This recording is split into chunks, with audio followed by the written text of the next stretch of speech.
The film and military historian whose book, Guts and Glory, is recognized as the definitive study of the relationship between the military and movie industry, Lawrence Suid. Lawrence, thanks so much for coming in. Let me ask you about this arc. How does it start, this relationship between the military and Hollywood, and where are we at now? Well, it started as early as 1910. Hap Arnold was up in Long Island at an air show, and a director asked him to fly his plane in front of the cameras. Arnold liked it so much he became friendly with people in Hollywood and was always helping them to get movies made. And so that's how it starts. The problem I got in was, how do you explain Vietnam? We had no business being in the war, and then finally a light bulb struck. The fact was that Americans had never seen the United States lose. And therefore, when Lyndon Johnson said, you know, light at the end of the tunnel, they believed him. So the question was, how did they create that? And they created by making movies. So up until Vietnam and really John Wayne in 1968, you had all positive portrayals of the American military. Including Green Beret was oh, also, yes. Yeah. And it was actually a better movie than people give it credit for. But he made it because he wanted to help Lyndon Johnson sell Vietnam. You know, the interesting thing, William Safire, the author and journalist, once said that the audience is entitled to know what is history and what is twistery. Yes. I'm sure you've heard that expression. Yes. How much is twistery that we're watching? How much is history?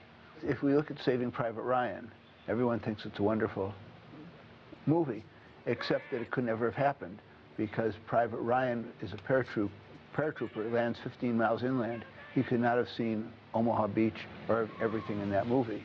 So it's twisted, as you might want to say. Is that a common thing that happens in these films, would you say? Yeah, even this newest one, Monument Men, there's several write articles about it, that it was many more people involved in these seven, et cetera, et cetera. If given a choice between fact and fiction, most filmmakers take fiction. You know, Oliver Stone says, and he's been a critic of a lot of these films, says that they're basically recruitment posters. In many respects, some of the films are, aren't they? But not intentionally. And the Pentagon will tell you that they have no way of evaluating the recruitment that comes from showing a movie.